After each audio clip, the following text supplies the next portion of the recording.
Hey guys, Marsengan here, bringing another Dragon Ball Z Dokkan battle video, and so here we are back again with more news 30 minutes later. For some reason, Global decided to not post the news for the Part 2 LR unit at the time that they do post everything else, 99% of the time, and decided to post it half an hour later instead.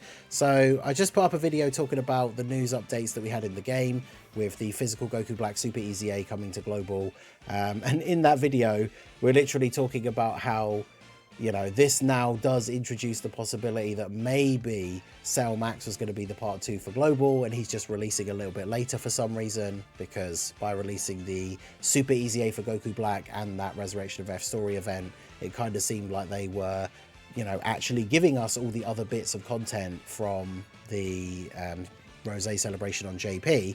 But as we were just joking about in the stream, like, this is just what it's like to be a Global player. It's like 1 minute it's like, well, we're getting this, then they change something and we start getting, like, you know, we get Trunks, we get some other stuff. It's like, well, maybe they will get what JP's getting, and then they announce Cell Max and they don't announce him on Global, so we flip back to, okay, well, I guess we're getting the Ginyu Force. Then they announce Goku Black Super Easy A, and then it flips back to, well, maybe we are getting Cell Max. But then here you go. So 30 minutes later than usual, they have posted and confirmed that the LR Ginyu Force will be coming out next on Global. So this is a very interesting choice. I talked about this in the previous video. We've been talking about it on the stream. This is a very odd release for Global, because this is what we expected to release in this time slot, because, you know, this is what releases in this time slot for the last couple of years. The LR that was the Part 2 LR for April on JP releases in this time slot on Global. And so obviously last year that was Super Boo, who came out as the Part 2 LR for Kale. And whilst he could be run on Kale's team, which would be weird because he didn't really fit on it, but he did at least fit on her leader skill. These guys, I guess, I mean, they can be run on Frieza's leader skill, but these guys are almost entirely built around being run on a special pose team. And they released on JP with Topo, who was a leader for that team, huge boss for that team, came with a whole bunch of like sub Easy A's and stuff like that, so that they could actually be run on a meta relevant team where they could actually get their passive fully activated. Whereas on Global, this is a really strange release, because without Topo and a bunch of the stuff from his celebration, these guys just aren't going to be that great, because it's like, where do you run them, right?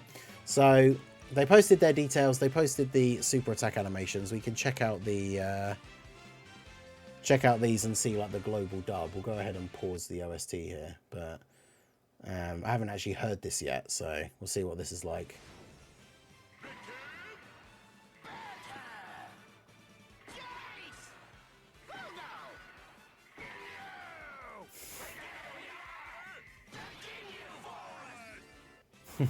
So their intro's great. But yeah, they have the rock, paper, scissors thing, so you get a different super attack depending on... It's all RNG related, right? So basically they play rock, paper, scissors, and depending on which one of them wins, that's who then does the super attack. And the super attacks have different effects. And they're also based on the different amounts of ki that you get as well. So I mean, each one of the super attacks is fairly basic, but the fact that they essentially have 4 different 12 ki supers is kind of cool. But the Berta one is the one you want to see the most, because his one infinitely stacks defense. And then I think this is their 18 ki. Oh no, it's their active skill.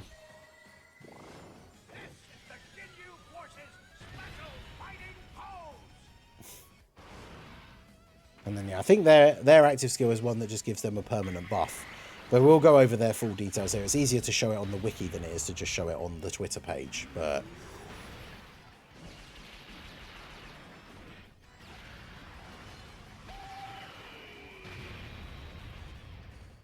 yeah, that's the 18 ki super. So their animation's pretty cool. So we'll check out their details here, and you guys will see what I mean when it comes to how well they're going to fit into Global. Let's put the OST back on. So LR Ginyu Force. They are, of course, a yellow coin LR. So they have a 150 lead with 4 ki. Ginyu Force or special pose. So I mean, at least they're leading special pose, right? But it's not the leader skill that matters really, because we got the INT Gotenks Easy A, which he leads that team as well for 170. So obviously he's a better leader than them. But it's the allies thing, right? It's like, how are you running this team? So their super attacks here, you can see it's 12 to 14 key. I think is whether it's Raccoon or Guldo. Greatly raised defense for one turn, high chance of greatly raising attack for 1 turn, colossal damage and stuns the enemy. 15 to 17 key, greatly raised attack, high chance of greatly raising defense and cause colossal damage to the enemy. It's only a high chance of greatly raising defense as well. I thought it was... I think it's because the high chance is because it's the Berta one. As far as I know, the Berta one just does stack defense, but I think it's the high chances because it's a 50% chance it'll be Berta. And then I think this one it's Raccoon, or it's a high chance that it'll be Guldo, and then that's why it stuns. Because obviously Guldo is a unit that has stuns in his other units and stuff. So the super attack's kind of RNG related, but I mean, that's kind of a fun thing. Sometimes it can be annoying, I guess, in the more difficult events if you really want a specific one, and that's not the one you're getting. But it's kind of cool the way the 12 key works. And then the 18 key, the special fighting assault, is massively raised attack and defense for 1 turn. That's a 100% buff on super. Mega colossal damage to the enemy, raises all allies attack and defense by 30% for 1 turn. Self-excluded, so everybody else on the turn gets this buff. They get their entrance animation, which gives them 3 key, attack and defense 150, and launch an additional super attack for the rest of the battle. All allies attack and defense 25% for 3 turns when there are 5 or more special pose allies on the team. So you basically have to be running a full special pose team in order to get their intro animation, which gives them a ton of extra stats, a guaranteed additional super, and gives allies support. So this is something that, like, it almost borders, well, I say borders on, it's almost essentially, why would you run them if you're not getting this? So you've got to run them on a full special pose team just to get that entrance animation.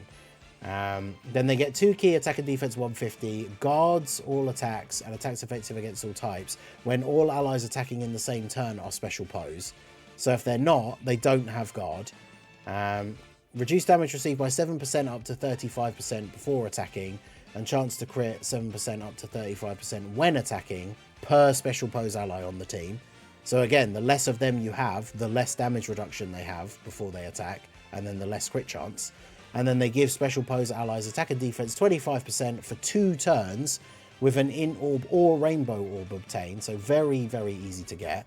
And then an additional attack and defense 50% with a type key sphere obtained, int excluded. So they buff themselves if you're picking up a type orb. But they give the allies a buff if you're getting a rainbow orb. So if you're getting any orbs other than int and there's a rainbow orb in there as well, then you're getting the support for the allies and the buff for them, which is really good.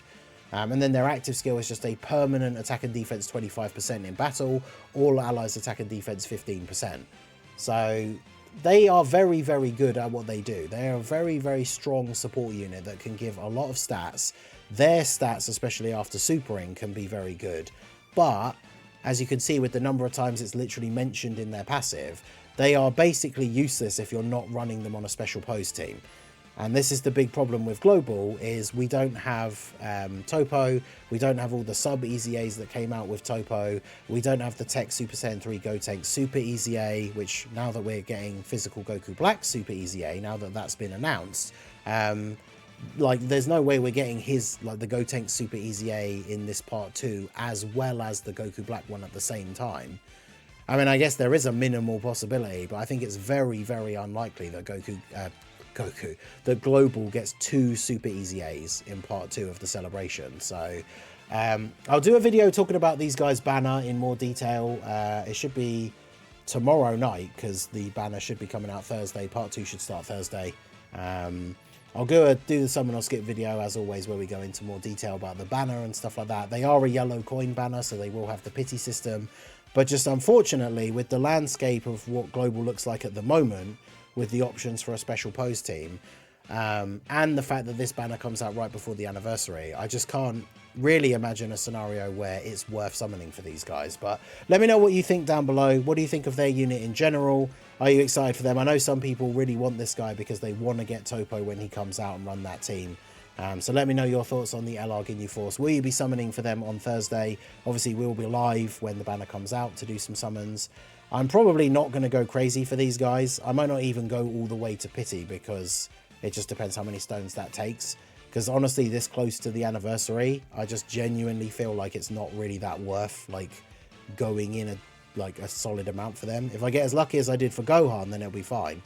But otherwise, yeah, I don't know. So let me know what you guys think of the Ginyu Force. Very strange mixture this Part 2 celebration is going to be now, because we're getting the Ginyu Force LR, which was the Part 2 for Toppo, but we're getting the Goku Black Super Easy A, which was part of the Rosé celebration on JP, but not on Global when it originally came out. So the whole thing is a bit of a mess, but let me know your thoughts down below in the comment section. So that is going to be it for the video, guys. This has been the Master Ningen. Smash that like button, subscribe to the channel if you are new, check out the links down below, and I will see you all again soon. Have a good one.